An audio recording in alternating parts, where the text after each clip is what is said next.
अस्सलाम वालेकुम। लेक्चर 4 को स्टार्ट करना है आज। लेक्चर 4 जो है वो सिलेक्शन ऑफ डेटा के ऊपर है कि हमने जो लास्ट कुछ लेक्चर से पढ़ रहे हैं कि हम लोग किसी भी इवेंट को असेस कर सकते हैं कि उसका रिटर्न पीरियड जो है वो क्या होगा। अगर सिंपल लैंग्वेज में बात करूं तो हम किसी भी एक एक्सट्रीम इवेंट या किसी भी तूफ़ान के वापस आने का जो जब वो दोबारा आएगा वो तूफ़ान, तो उसके आने के पैटर्न को हम असेस कर सकते हैं। ठीक है, कि वो कितने साल के बाद जो है वो तूफ़ान या वो इवेंट जो है वो वापस आएगा। फिर मैंने ये बात भी की थी कि जितना इवेंट एक्सट्रीम होगा उसका रिटर्न पीरियड जो है उतना ही ज़्यादा होगा, और जितना इवेंट कम एक्सट्रीम होगा वो जो है उतना ही इवेंट वो जल्दी आएगा। Extreme is inversely proportional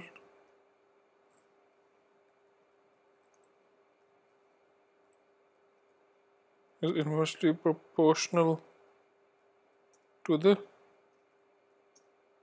return period।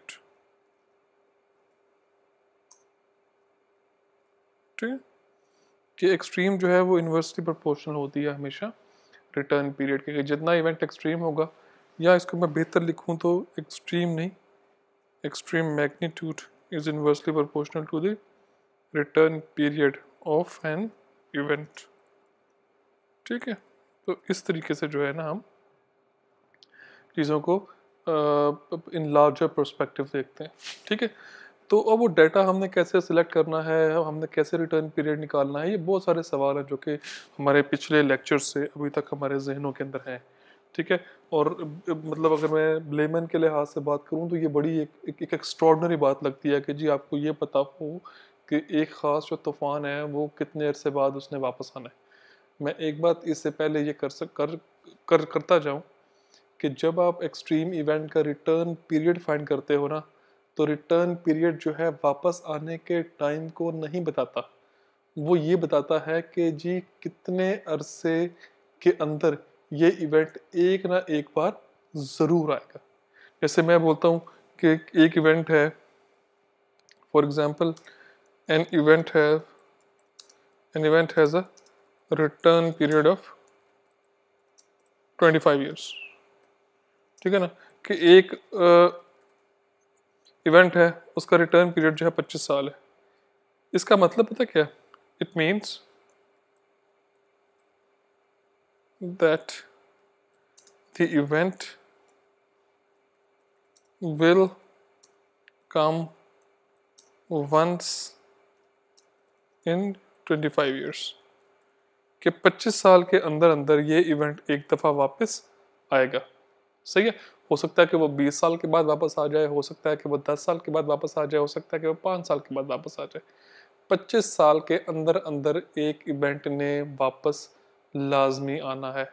ठीक है, मैं आगे जाके आपको इसके बारे में और बताऊंगा कि हम इसको जनरली जो है ना वो फिर प्रोबेबिलिटी के साथ जो है ना वो हमेशा उसको उसको लिंक करते होते हैं कि इतने अरसे 25 सालों में कितने परसेंट चांस है कि ये आएगा। वो बात की बातें ज़रा कॉम्प्लिकेटेड बातें हैं, वो नेक्स्ट लेक्चर की बातें हैं। तो मैंने जस्ट इसमें वही बताना है आपको कि रिटर्न पीरियड जो होता है उसकी असल डेफिनेशन क्या है। उसकी असल डेफिनेशन ये है कि इतने अरसे में ये इवेंट एक दफ़ा वापस लाजमी आएगा। So let's start this lecture. वो जो कि मैंने बताया कि जी ये मेरा तो कम से कम जो है ना ये इस कोर्स के अंदर सबसे जो इंटरेस्टिंग जो लेक्चर्स हैं उनमें से एक है। ठीक है, because in this we deal with numbers. Okay, अच्छा यहाँ पे गौर करो ज़रा कि इस टेबल में तीन इवेंट्स उसने डिस्कस किए हुए हैं। ज़रा गौर करो। एक है वो इवेंट जिसका रिटर्न पीरियड जो है 2 साल है। दूसरा वो वाला इवेंट है जिसका रिटर्न पीरियड 5 साल है। तीसरा वो वाला इवेंट है जिसका रिटर्न पीरियड 10 साल है। अब मैं बगैर अगले जो है ना वो उसमें जाए, अगले कॉलम्स के अंदर क्या चीज़ें डिस्कस की हुई हैं, हमें इस बात का पता है कि जो इवेंट 5 साल के बाद आएगा ना वो 2 साल वाले से ज़्यादा इवेंट होगा, उसकी जो मैग्नीट्यूड है वो उससे ज़्यादा बड़ी होगी। और जो इवेंट 10 साल के बाद वापस आएगा, 10 साल में एक दफ़ा वापस आएगा, उसकी जो है इन दोनों से मैग्नीट्यूड जो है वो ज़्यादा होगी। और चेक करो, यही बात है। कि 2 साल के बाद इवेंट वापस आ रहा है, उसकी मिलीमीटर में जो है वो वैल्यू है वो 67 है, 5 साल वाले की 91 है और 100 साल वाले की 106 है। ठीक है, जितना रिटर्न पीरियड जब बढ़ता गया उतना ही जो है ना जो एक्सट्रीम इवेंट है वो बढ़ता जाता है। अच्छा, इसके बाद एक कन्वर्जन फैक्टर वाला कॉलम है, मैं इसको एंड पे डिस्कस करूंगा। आगे दिया हुआ है पार्शियल सीरीज वैल्यूज और एनुअल सीरीज वैल्यूज। अब मुझे पहले आप लोगों को ये बताना है कि पार्शियल सीरीज वैल्यूज क्या होती हैं और एनुअल सीरीज वैल्यूज जो है ना वो क्या होती हैं। ठीक है, देखो एनुअल्स और दूसरी बात आपको ये बतानी है कि पार्शियल जो सीरीज वैल्यूज हैं आप इनमें देख रहे हो, पहले तो बताना कि होती क्या है। दूसरा सवाल ये है कि पार्शियल सीरीज वैल्यूज जो हैं वो एनुअल सीरीज वैल्यू से for the same return period वो बड़ी क्यों है। ठीक है, वो बड़ी क्यों है, इसको समझने की जरूरत है। ठीक है, अच्छा, जो बेसिकली आप एक होता है क्या जैसे पार्शियल सीरीज के बारे में मैं एक छोटी सी बात करने से पहले मैं एक बात आप लोगों को बताऊंगा कि बेसिकली जो है आपके पास जो पार्शियल सीरीज होती है, ये वैसे भी अगर बात करें आप लोगों ने मैथमेटिक्स में जो है ना वो पढ़ा हुआ होगा कि पार्शियल सीरीज जो है ना वो क्या होती है। ठीक है ना, या पार्शियल सम के बारे में आप लोगों ने पढ़ा होना। ठीक है ना, पार्शियल सम क्या होता है, ये एक इनफाइनाइट सीरीज का सम होता है। यानी कि मैं अगर सादा लफ्ज़ों में बात करूं तो ये एक ऐसा जो पार्शियल सीरीज है, ये एक ऐसी जो है ना क्या करना चाहिए, एक एक सीरीज है जिसके अंदर के बहुत सारे सालों के जो है ना वो इवेंट्स की वैल्यूज़ हैं। और जो एनुअल सीरीज वैल्यू है ये कौन सी हैं, ये वो इवेंट्स हैं जो कि सिर्फ एक साल के अंदर जो है ना रेनफॉल इवेंट्स जो है ना वो आए हुए हैं। ठीक है, मैं आपको यहाँ पे लिख के देता हूँ कुछ इसके बारे में, क्योंकि ये थोड़ी सी मुश्किल बात है और तो मुझे इसके बारे में जो है यहाँ पे थोड़ा लिख के बताना पड़ेगा। देखो सवाल ये है, मैं दोबारा लिख बोल दूँ एक दफ़ा कि क्वेश्चन ये है कि पार्शियल सीरीज वैल्यू जो है किसी भी इवेंट की वो एनुअल सीरीज वैल्यू से ज़्यादा क्यों होती हैं for the same return period. ठीक हो गया। अच्छा, ये है कि पार्शियल सीरीज वैल्यू पहले तो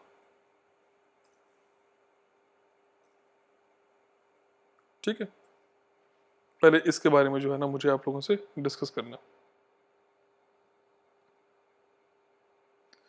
अच्छा, और दूसरी जो है ना वो है एनुअल सीरीज। ठीक है, अच्छा, अब जैसे मैं आपको मिसाल देता हूँ कि बिलफर्स 1980 से लेके 1983, ठीक है, इसकी जो आपके पास पार्शियल सीरीज है ना, इसमें क्या होगा, मैं इसको टॉप पे लिख लूँ फिर उसके नीचे नीचे लिखता हूँ कि हमने बिलफर्स रेनफॉल का डेटा हमारे पास है, रेनफॉल इवेंट का डेटा हमारे पास है, और उस जो जो रेनफॉल के इवेंट्स हैं हम लोगों ने 1980 से लेके 1983 तक की रेंज के अंदर जो है ना उसको क्या करना चाहिए कि उसके जो रेनफॉल इनके बीच में इन सालों के बीच में हुई थी हमने उसको जो है वैल्यूज को यहाँ पे लिखना है। ठीक है ना, पार्शियल सीरीज में क्या होगा कि 1980 से लेके 1983 के बीच में जितनी दिन थे उनके आपको यहाँ पे वैल्यूज लिखनी पड़ेंगी। जैसे कि हम बोलते हैं कि यकम जनवरी 1980 को कितनी रेनफॉल थी, ठीक है, वो लिखा हुआ होगा। फिर 2 जनवरी 1980 को कितनी रेनफॉल थी, ठीक है ना, फिर 3 जनवरी 1980 को कितनी रेनफॉल थी, ठीक है, फिर करते करते करते करते so on and so fourth till कब तक जाना है आपने, इसके अंदर कितनी वैल्यूज होंगी रेनफॉल की, वो होंगी जी 31 दिसंबर 1983 तक।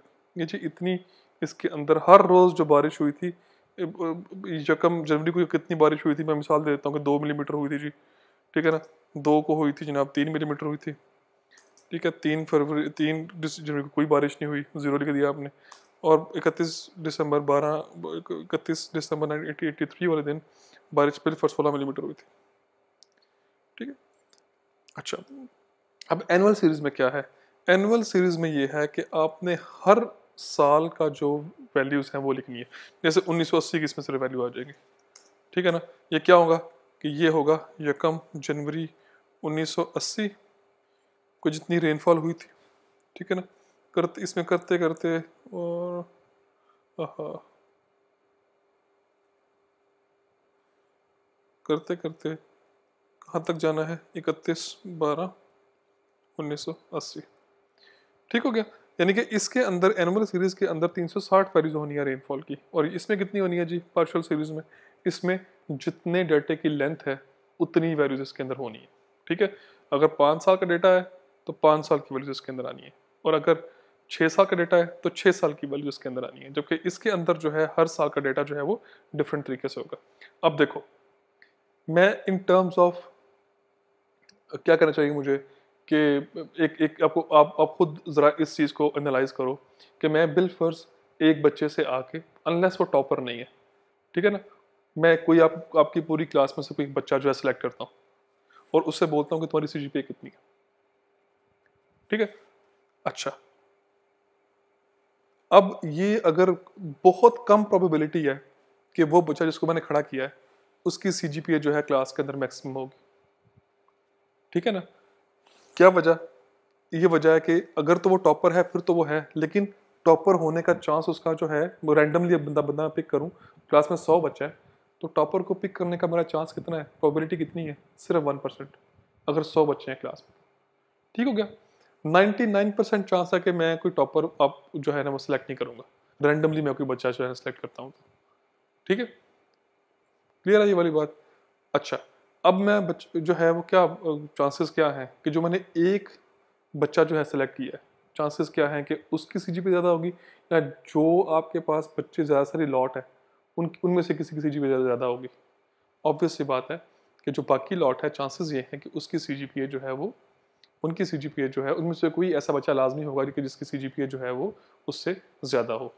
ठीक है, हो सकता है कि बहुत सारों की हो, लेकिन चांसेस ये हैं कि जो बाकी लॉट है आपकी, जिनको कि आपने नहीं खड़ा किया, उसमें से कोई ना कोई जो है उसकी सीजीपीए जो है ना वो ज़्यादा होनी है। ठीक है, बिल्कुल एक मिसाल और ले लो ज़रा, वो ये है कि आप यूनिवर्सिटी की गेट से अंदर आओ, जो बच्चे हैं स्टूडेंट्स हैं, किसी एक से रैंडमली पूछो कि जब की सीजीपीए कितनी है।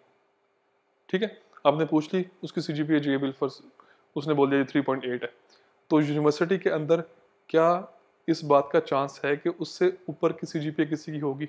ऑब्वियसली किसी न किसी की होगी। बताने का मकसद ये है कि जब आपने डाटा 1 साल का सिलेक्ट करना है, ठीक है, तो चांसेस के मैक्सिमम वैल्यू जो है, देखो इसके अंदर वैल्यूज कहाँ से कहाँ तक है, 1980 से लेके 1983 तक, यहाँ पे वैल्यूज कितनी है, सिर्फ 1980 की है।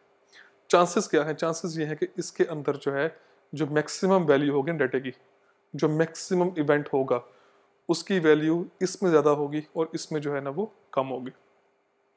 ठीक है, यानी कि जिसके पास भी जो भी डेटा ज़्यादा है, चांसेस ये हैं, जिस डाटे की लेंथ भी ज़्यादा है, चांसेस ये हैं कि उस डाटे के अंदर मैक्सिमम वैल्यू जो है एग्जिस्ट करने के चांसेस हैं। ठीक है, क्लियर है ये वाली बात।